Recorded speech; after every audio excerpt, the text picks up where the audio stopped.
puji nama Tuhan. Kita jumpa lagi dalam ibadah hari ini. Hari yang diberi oleh Tuhan, kesempatan yang diberi oleh Tuhan. Mari kita bersama-sama menyiapkan hati kita, menyiapkan sikap kita untuk datang kepada Tuhan. Mari Bapak Ibu Saudara, sebelum mulai ibadah, kita akan berdoa bersama-sama.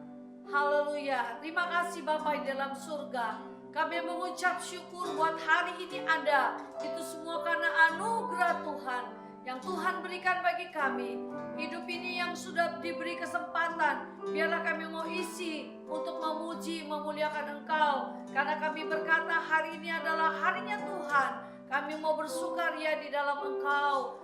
Kami menyerahkan ibadah hari ini dari permulaan sampai selesainya ke dalam tangan pimpinan-Mu. Biarlah Allah Roh Kudus hadir di tempat ini, hadir di rumah kami masing-masing, dimanapun kami berada. Engkau adalah Allah yang setia, Engkau Allah yang tidak bisa dibatasi oleh tempat. Kami percaya 2-3 orang berkumpul di dalam nama-Mu, Engkau hadir. Kami mau menaikkan syukur kepada Tuhan. Kami mau bersorak bagi Engkau, sebab Engkau layak dipuji. Kami mau memuliakan Engkau. Sucikan, kuduskan, layakkan kami ya Tuhan. Sucikan, kuduskan hati kami. Sucikan, kuduskan rumah kami. Sucikan, kuduskan tempat ini. Setiap kami siap memuji Engkau. Terima kasih Bapa, inilah doa kami. Dalam nama Yesus kami berdoa. Haleluya. Amin. Puji nama Tuhan. Bapak Ibu Saudara, sama-sama kita katakan, Yesusku penyelamatku. Dialah Allah yang kita puji pagi hari ini. Dia penghibur, Dia pelindung, Dia penolong bagi kita semua. Katakan bersama-sama, Yesusku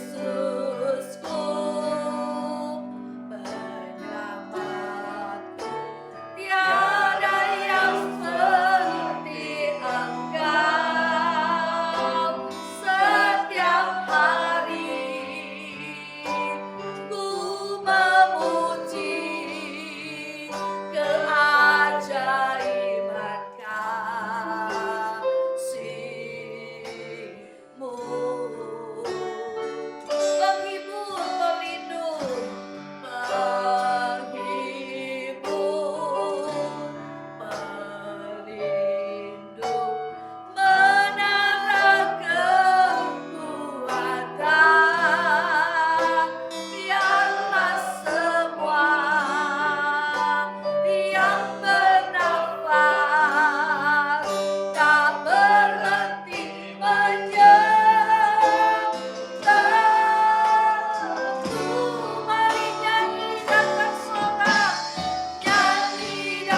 Tuhan. Terima kasih Bapa. Inilah pujian kami yang kami mau bawa kepada Engkau. Kami mau mengagungkan Engkau. Kami mau bersorak bagi Engkau. Sebab tidak ada Allah seperti Engkau. Engkau pelindung, Engkau penolong bagi kami Bapa. Kami butuh Engkau Tuhan dalam hidup ini. Biarlah Engkau menjadi fokus hidup kami.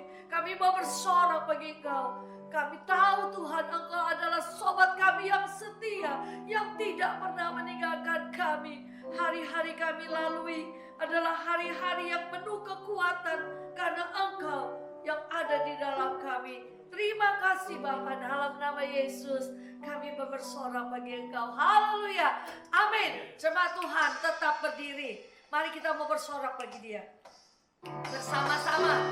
Soraklah haleluya.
Sendiri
karena Yesus adalah jawaban dalam hidup kita. Bapak Ibu Saudara, mari siapkan hati kita yang terbaik. Kita akan mendengarkan firman Tuhan yang menjadi kekuatan bagi kita, yang menjadi ketenangan dalam jiwa kita. Kita butuh firman supaya hidup kita dapat hidup seturut dengan rencana Tuhan. Izinkan hatimu untuk dibentuk oleh kuasa firman Tuhan. Hati kita bagaikan bejana yang siap dibentuk. Haleluya.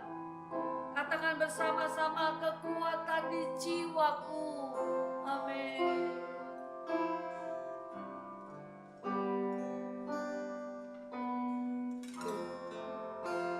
Kekuatan di jiwaku, ketenangan batinku ada dalam hadiratmu, ada dalam hadiratmu, ku menyembahmu. Kami tersungkur di kaki-Mu Tuhan,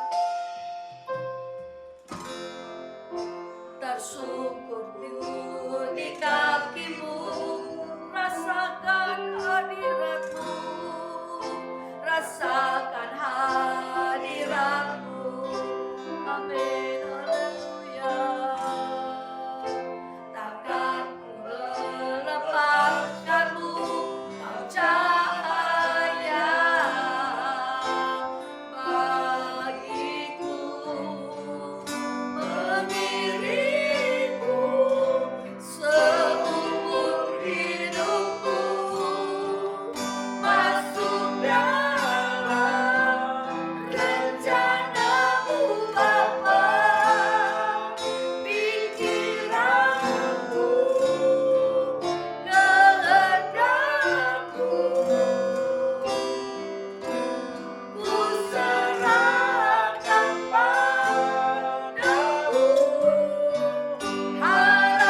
keinginan kami yang belum tercapai, mungkin juga tidak sesuai dengan kehendak-Mu. Kami berjalan sendiri dengan kemampuan kami, dengan kekuatan kami. Tapi saat malam hari ini, saat hari ini Tuhan, kami berserah diri kepada-Mu. Kami mau jadi bencana-Mu, bentuklah hidup kami seturut yang Tuhan mau. Engkau adalah Allah kami, biar kami terus berjalan seturut dengan firman-Mu. Kami tahu Tuhan, firman-Mu itu pelita bagi kaki kami dan terang bagi jalan kami. Kami tidak bisa hidup tanpa pimpinan-Mu. Biarlah roh kami tunduk kepada firman-Mu. Biarlah hati kami tunduk pada firman-Mu. Urapi hamba-Mu, urapi setiap kami yang mendengar. Biarlah kami boleh mengalami Tuhan, berjumpa dengan Tuhan secara pribadi. Sampaikan isi hati-Mu bagi kami yang mendengar firman-Mu Tuhan. Kami percaya hidup kami ada dalam penyertaan Tuhan. Di dalam Tuhan ada pengharapan, ada pertolongan, ada kesembuhan. Biarlah satu-satunya Tuhan yang menjadi sahabat kami itu kami yakini hari ini ya Tuhan, sehingga kami tidak akan melepaskan Engkau Tuhan. Terima kasih Bapa, terima kasih Yesus, terima kasih Roh Kudus. Berkaryalah Roh Kudus di tempat kami masing-masing, di tempat ini. Terima kasih Bapa, kami siap menerima firman-Mu. Kami berkata dalam nama Yesus, kami sudah berdoa. Haleluya. Amin.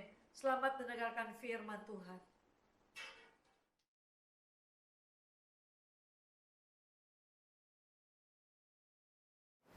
Saudara-saudaraku yang dikasihi Tuhan, hari ini dalam ibadah minggu kita akan bersama-sama mempelajari satu nubuatan yang terdapat dalam kitab Yeremia. Pasalnya yang ke-33 ayat 1 sampai ayat yang ketiga saya baca untuk kita. Kalimatnya bertuliskan demikian. Firman Tuhan.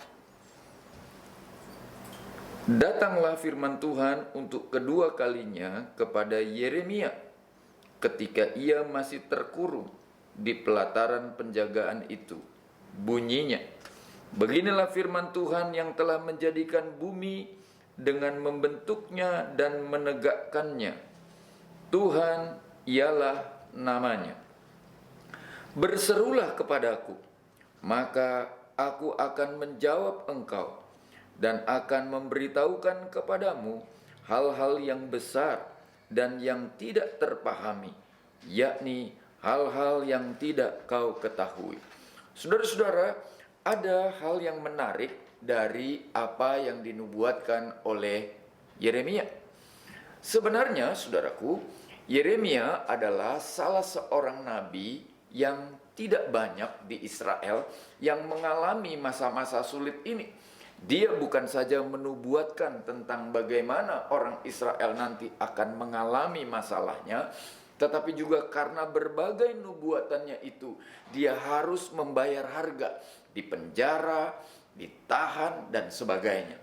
Apa yang kita baca dalam Yeremia pasal 33 ini menjelaskan kepada kita bahwa ia masih ada dalam tahanan. Tapi sementara ia ditahan, sementara ia ada dalam tahanan, Tuhan tidak bisa dibatasi oleh hal-hal seperti itu. Itu sebabnya justru dalam keadaan tertawan, justru dalam keadaan ditahan, ia mendapat perintah Tuhan, ia mendapat berita Tuhan, ia mendapatkan nubuatan yang luar biasa. Nubuatan itu menjelaskan seperti ini, saudaraku. Saya baca ulang ayatnya yang ketiga. Berserulah kepadaku, maka aku akan menjawab engkau dan akan memberitahukan kepadamu hal-hal yang besar dan yang tidak terpahami, yakni hal-hal yang tidak kau ketahui. Saudara-saudara, memang kalau saudara membaca secara berurutan, nubuatan-nubuatan dalam Yesaya itu tidak tertata rapi. Tetapi sebenarnya saudaraku, Yesaya menubuatkan tentang sebuah peristiwa bahwa karena kesalahan yang dibuat oleh orang-orang Israel, karena kesalahan yang dibuat oleh orang-orang Yahudi, karena kesalahan yang dibuatnya, maka kerajaan Yehuda akan dihancurkan.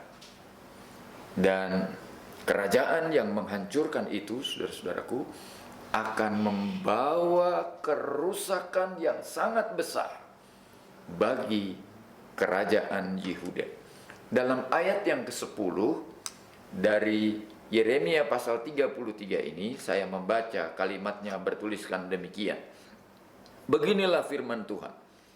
Di tempat ini yang kamu katakan telah menjadi reruntuhan tanpa manusia dan tanpa hewan, di kota-kota Yehuda dan di jalan-jalan Yerusalem yang sunyi itu, tanpa manusia, tanpa penduduk, dan tanpa hewan. Jadi saudara, kita bisa membayangkan betapa rusaknya kota ini. Jangankan manusia dapat tinggal, bahkan binatang-binatang pun sudah tidak mau tinggal di kota-kota di Yehuda. Di kota-kota kerajaan Yehuda tidak ada lagi orang-orang yang tersisa. Kalau toh ada, saudara, kehidupan mereka akan mengalami sesuatu yang sangat sulit dan sangat rumit. Yeremia tahu bahwa ke depan bangsa ini akan menghadapi kesulitan yang luar biasa. Ke depan bangsa ini akan menghadapi tantangan yang luar biasa. Sayangnya, saudaraku, bangsa ini tidak juga mengerti. Bangsa ini tidak juga paham. Tapi justru di tengah-tengah pergumulan yang terjadi, justru di tengah-tengah kesusahan yang sedang terjadi, Yeremia mendapatkan pesan Tuhan bahwa tempat-tempat, kota-kota, rumah-rumah yang sudah mulai ditinggalkan penghuninya dan rusak, di tempat-tempat itu, saudaraku, akan dibangun kembali. Saya baca sekarang ayatnya yang ke-11. Akan terdengar lagi suara kegirangan dan suara sukacita, suara pengantin laki-laki dan suara pengantin perempuan, suara orang-orang yang mengatakan, bersyukurlah kepada Tuhan semesta alam, sebab Tuhan itu baik, bahwasanya untuk selama-lamanya kasih setianya, sambil mempersembahkan korban syukur di rumah Tuhan, sebab aku akan memulihkan keadaan negeri ini seperti dahulu, firman Tuhan. Jadi saudaraku, justru dalam keadaan sulit itu, dalam keadaan pergumulan itu, Yeremia sudah diberitahukan oleh Tuhan bahwa akan ada pemulihan, akan ada hal-hal yang baik yang terjadi. Pertanyaannya menjadi sederhana, saudara. Kalau Tuhan sudah berjanji untuk memulihkan keadaan Yerusalem yang sudah hancur, kalau Tuhan sudah berjanji untuk memulihkan keadaan Israel yang sudah rusak, mengapa orang harus tetap berdoa dan memohon sesuatu kepadanya? Nah, hari ini, saudara-saudara, kita akan belajar tentang 3 hal mengapa Tuhan mengajarkan kepada Yeremia bahwa Yeremia harus berdoa. Saya mulai, saudaraku, dengan yang pertama. Kita kembali membaca ayatnya yang ketiga dari Yeremia pasal 33, saudaraku. Berserulah kepadaku, maka aku akan menjawab engkau dan akan memberitahukan kepadamu hal-hal besar yang tidak terpahami, yakni hal-hal yang tidak kau ketahui. Mengapa Tuhan tetap suruh orang Israel berseru, kalau toh nantinya Tuhan juga sudah tahu apa yang akan dibuatnya? Saudara-saudara, hal pertama yang penting yang Tuhan mau ajarkan lewat Yeremia ini adalah, saudara-saudara, ketergantungan. Tuhan ingin, saudara-saudara, umatnya di tengah-tengah penderitaan, di tengah-tengah kondisi mereka dibuang oleh Tuhan, di tengah-tengah ketidakberdayaan mereka, di tengah-tengah penindasan, di tengah-tengah kesulitan yang terjadi, mereka tidak boleh meninggalkan ketergantungan kepada Tuhan.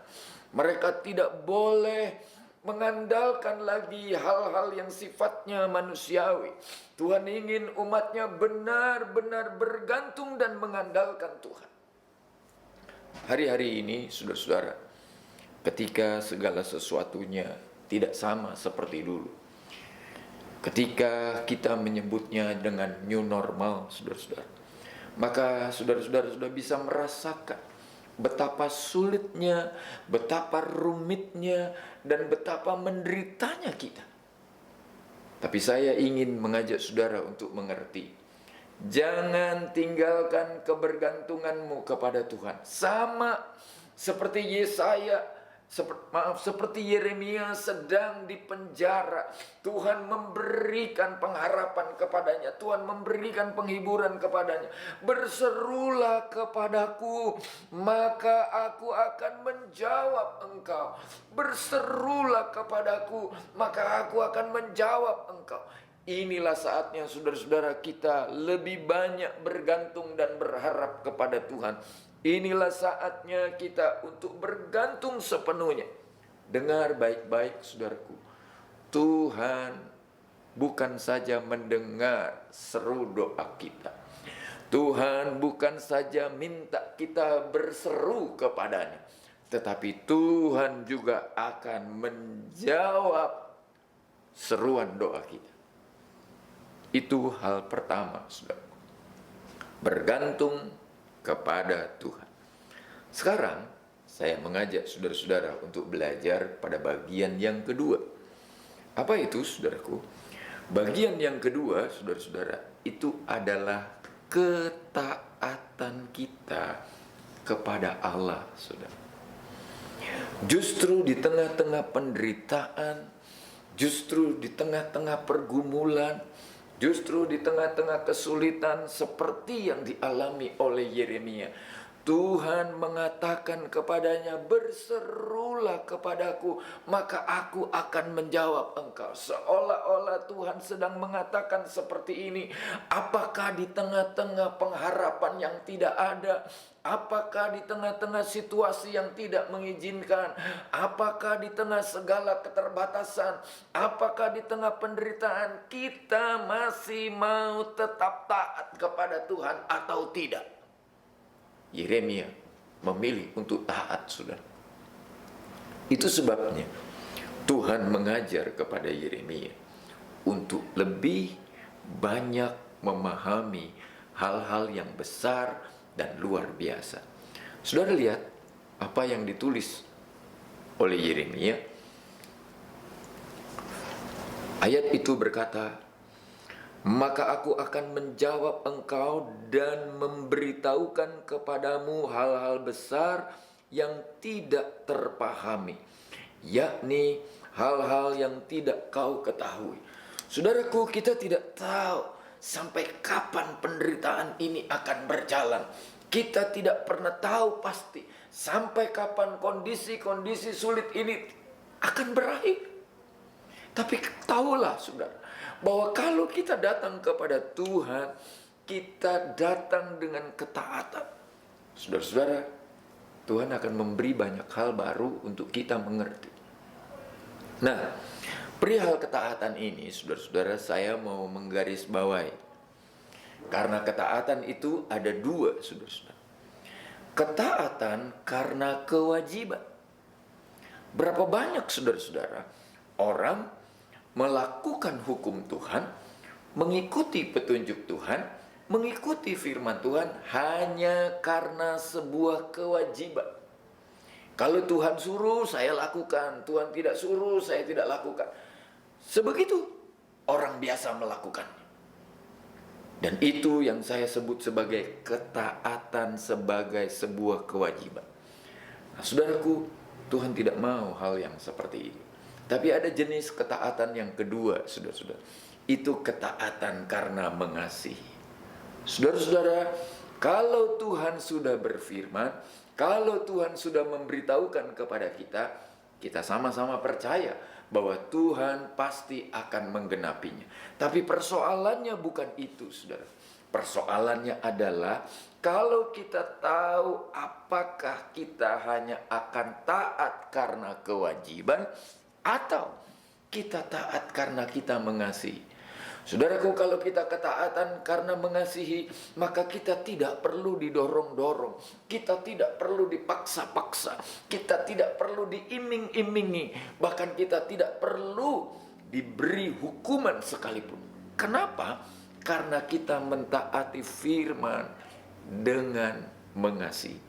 Bahasa sederhananya, saudara-saudara, saya mengasihi Tuhan, itu sebabnya saya melakukan firman. Saudara-saudara, kalau seorang anak menghormati ayahnya dan mengasihi ayahnya, saudara-saudara, maka anak itu, saudara-saudara, tidak perlu dipaksa oleh orang lain, tidak perlu dipaksa oleh siapapun, bahkan oleh bapaknya sekalipun. Untuk apa, saudara? Untuk dia mentaati peraturan bapaknya dan menjadi anak yang baik dalam keluarga itu. Mengapa? Karena dia mengasihi bapaknya. Jadi bahasanya akan menjadi seperti ini. Saya mengasihi, itu sebabnya saya melakukan. Saya mengasihi, itu sebabnya saya menjalankan. Saya mengasihi, itu sebabnya saya menurut. Bukan saya menjalankan kewajiban, karena itu saya menuruti. Bukan itu. Tuhan mau pada waktu kita berbicara tentang ketaatan, kita bicara tentang ketaatan karena kita mengasihi Tuhan. Nah, saudara tahu apa yang Tuhan mau ungkapkan kepada Yeremia? Saya tunjukkan kepada saudara. Sekarang saatnya kita membaca, saudara-saudara, akan ayat 6 dari Yesaya 33 ini.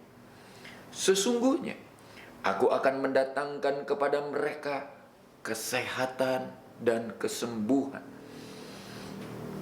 Aku akan menyembuhkan mereka dan akan menyingkapkan kepada mereka kesejahteraan dan keamanan yang berlimpah-limpah. Perhatikan baik-baik, saudaraku. Tuhan sudah memberitahukan, kalau saja Yeremia datang kepada Tuhan, berseru dan memohon kepadanya, maka Tuhan akan memberikan dia pengetahuan. Itu sebabnya dalam ayat yang ke-6 kita membaca, Tuhan beri mereka kesehatan, Tuhan beri mereka kesembuhan, bahkan Tuhan singkapkan banyak hal yang tidak pernah terbayangkan oleh kita. Saya mau saudara mengerti. Hal yang ketiga, saudara. Kalau yang pertama tadi kita bicara tentang ketergantungan kepada Tuhan, yang kedua kita berbicara tentang ketaatan, maka yang ketiga ini, saudara-saudara, berbicara tentang keakraban atau keintiman. Saudara perhatikan, kepada siapa biasanya seseorang mau menceritakan hal-hal yang rahasia? Saya tidak yakin, saudara, kalau saudara baru kenal seseorang, lalu saudara menceritakan seluruh hal-hal pribadi yang saudara punya. Entah itu hal-hal buruk, entah itu hal-hal baik, saudara. Saya tidak yakin kita akan lakukan itu. Kenapa? Karena orang itu kita tidak kenal, saudara. Karena orang itu baru kita tahu. Tapi akan berbeda, saudara, sikap seorang suami terhadap istri atau seorang istri terhadap suami. Karena mereka bukan saja sekedar bersama-sama, mereka bukan sekedar berkomunikasi, mereka bukan sekedar tinggal bersama, tapi mereka juga menjalin keakraban dan keintiman. Dan saudaraku, keakraban dan keintiman inilah, saudara-saudara, yang kemudian membuat masing-masing pasangan dalam keluarga itu bisa menceritakan sesuatu. Bahkan saudara-saudara, saya menemukan banyak, saya ulang ya saudaraku, saya menemukan banyak dalam keluarga suami-suami kerap memberi kode-kode tertentu kepada istrinya. Istrinya sudah bisa tahu, saudara-saudara. Istri-istri memberi kode kepada suaminya, suaminya juga bisa tahu. Jadi saudaraku, ada kode seorang istri minta uang. Ada kode seorang suami sudah memberi uang. Dan itu saudara-saudara tidak diketahui oleh banyak orang. Itu terjalin begitu rupa, mengalir karena ada keakraban dan keintiman. Saudaraku, pada waktu kita berdoa kepada Tuhan, kita bukan saja bergantung kepada Tuhan. Pada waktu kita berseru kepada Tuhan, kita bukan saja taat kepada Tuhan.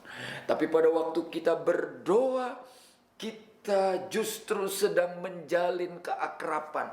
Kita justru sedang menjalin keintiman. Dan itu sebabnya saudaraku, Tuhan memberitahukan hal-hal yang rahasia sekalipun. Saya tunjukkan kepada saudara. Sekarang saatnya kita membaca ayatnya yang ke-7. Perhatikan baik-baik saudaraku, apa yang Tuhan sampaikan kepada Yeremia walaupun peristiwa itu belum terjadi, saudaraku.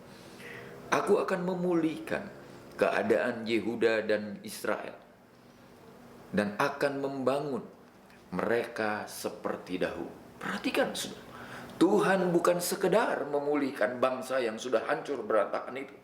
Tuhan bukan sekedar memulihkan negeri yang sudah berantakan itu.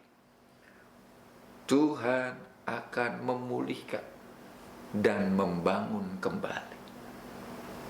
Tidak semua orang tahu tentang rahasia ini, saudara. Tapi kepada Yeremia Tuhan beritahukan. Apakah hanya hal-hal yang bersifat fisik? Apakah hal-hal yang bersifat jasmani? Tidak. Kenapa tidak? Karena saya mau tunjukkan ayat yang ke-8. Dalam ayat yang ke-8, kalimatnya bertuliskan demikian.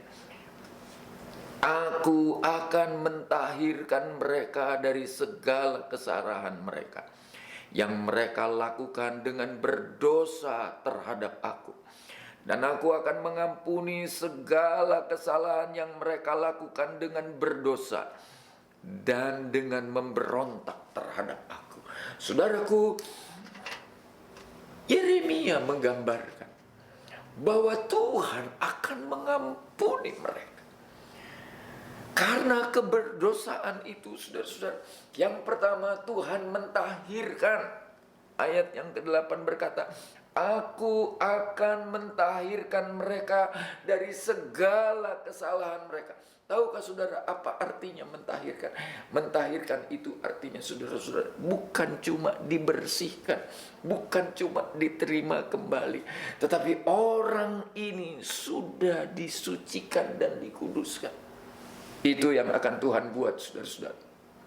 Dan itu hanya bisa diberitahukan kepada orang-orang yang menjalin keakraban dan keintiman. Apakah itu cukup? Tidak, saudaraku. Masih ada bagian lain.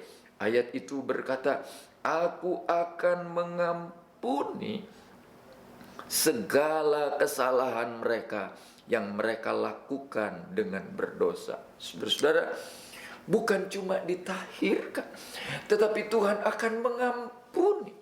Saya ulang, saudaraku, Tuhan mengampuni. Tidak peduli kesalahan apapun, tidak peduli apa yang kita pernah buat. Kalau kita datang kepada Tuhan, kalau kita menjalin keintiman dengan Tuhan, kalau kita menjalin keakraban dengan Tuhan, saudaraku, ada pengampunan yang tersedia. Ada pengampunan yang Tuhan beri untuk kita. Cukup, saudara-saudara? Belum, masih ada lagi.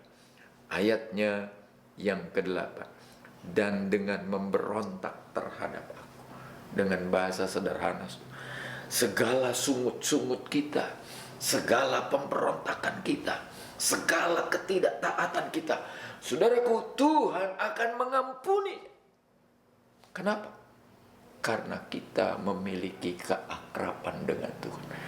Dan luar biasanya, hanya kepada Yeremia Tuhan beritahukan ini.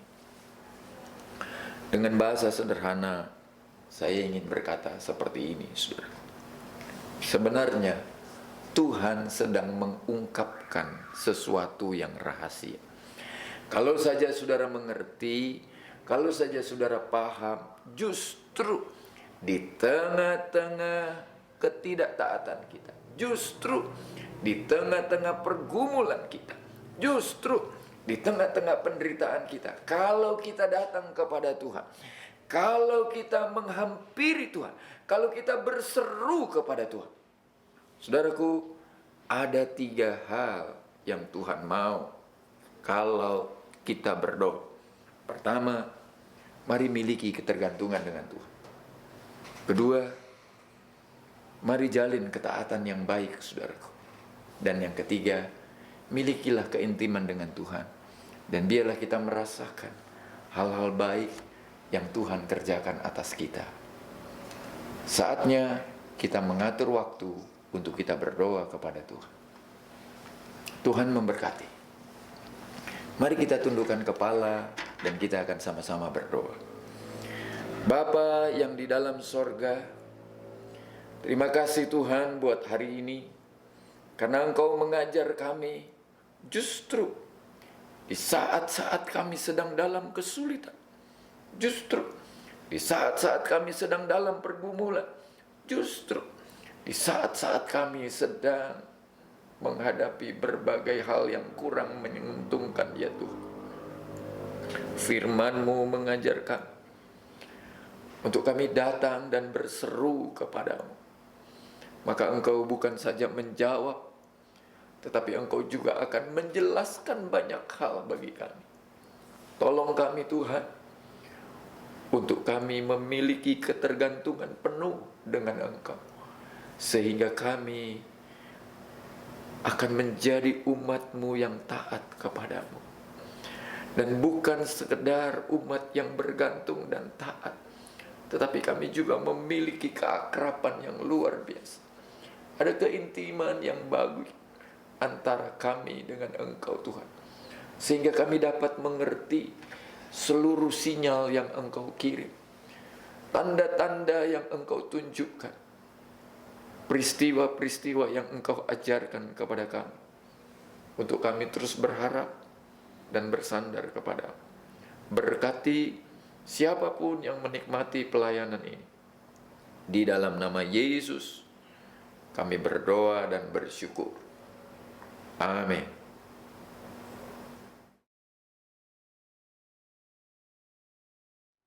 Saudara-saudaraku yang dikasihi Tuhan, beberapa hal yang ingin saya sampaikan hari ini adalah kita masih belum dapat beribadah secara langsung. Itu sebabnya kita masih beribadah secara online. Doa saya kepada Tuhan adalah saudara-saudara tetap menjaga kesehatan, supaya dengan cepat segera kita dapat melaksanakan ibadah dengan normal. Yang kedua, saudaraku, mari kita berdoa bersama-sama buat seluruh kesehatan jemaat GPDI Sunter, sehingga tiba pada waktunya kita dapat beribadah dengan baik. Yang ketiga, saudara-saudara, mari kita doakan juga buat saudara-saudara kita yang sedang mempersiapkan segala sesuatunya, baik sarana dan prasarana ibadah, maupun tim multimedia, tim pelayan ibadah yang terus-menerus akan melayani kita di sepanjang bulan Juli ini, sehingga bulan Agustus kita sudah bisa memulainya dengan baik. Sama-sama kita berdiri dan kita akan menyanyi sebuah pujian, Kami Memuji Kebesaran-Mu.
Engkau memberi kami waktu dan kesempatan untuk berbuat bakti kepadamu. Meskipun kami melakukannya secara online, kami percaya tangan Tuhan yang berkuasa senantiasa ada bersama-sama dengan umat-Mu ya Tuhan. Berkatilah mereka yang sudah berbuat bakti kepadamu, mereka yang menikmati pelayanan ini, agar nama Tuhan semakin dimuliakan dan dibesarkan. Kami berdoa bagi bangsa dan negara kami. Kami berdoa bagi pemerintahan kami. Tuhan, sementara segala upaya dilakukan, biarlah memberi hasil yang baik Tuhan. Mendatangkan kesejahteraan bagi bangsa ini. Kami berdoa buat seluruh jemaat Tuhan yang Tuhan berikan kesempatan untuk berbuat bakti hari ini. Tuhan menolong dan memberkati mereka. Berdoalah kami buat pelayan-pelayan-Mu yang sudah mengambil bagian, juga tim multimedia dan panitia yang akan bersiap untuk melaksanakan ibadah new normal. Tuhan kiranya menolong dan memberkati mereka sekalian. Berikan kesehatan, perlindungan, dan penjagaan bagi jemaat-jemaat GPDI Sunter ya Tuhan. Juga orang-orang yang menikmati pelayanan ini. Berdoalah kami buat saudara-saudara kami yang Tuhan tambahkan usia 1 tahun lagi di bulan Juli ini Tuhan. Turunkanlah berkat-Mu atasnya dan biarlah nama-Mu dimuliakan dan dibesarkan. Berdoalah kami juga buat seluruh persembahan yang sudah dibawa oleh tangan anak-anak-Mu ini. Baik persembahan kasih, persembahan untuk kas gereja, maupun mereka yang mengembalikan persepuluhan milik-Mu Tuhan. Tuhan membukakan tingkap-tingkap langit dan mencurahkan berkat-Mu seperti firman-Mu mengajarkan kepada kami ya Tuhan. Sepanjang minggu yang akan kami lalui, kami percayakan hidup kami ke dalam tangan Tuhan.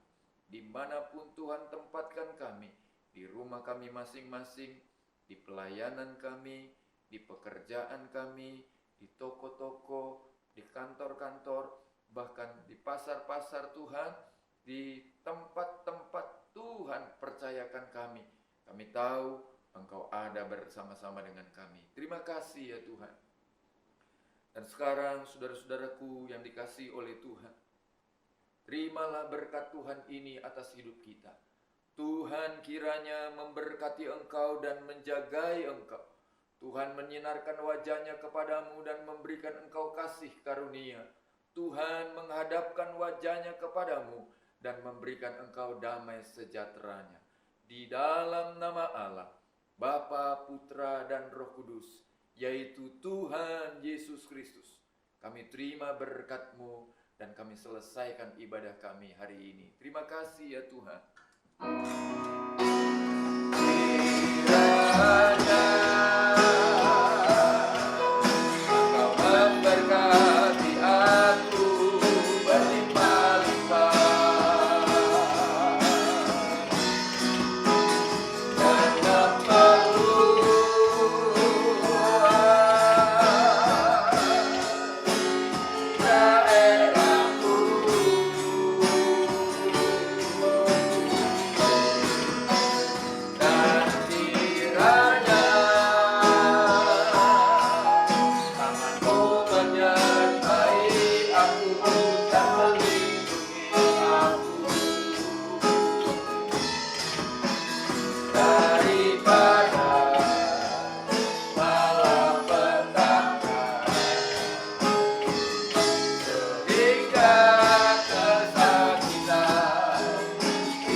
Amin. Tuhan memberkati kita sekalian.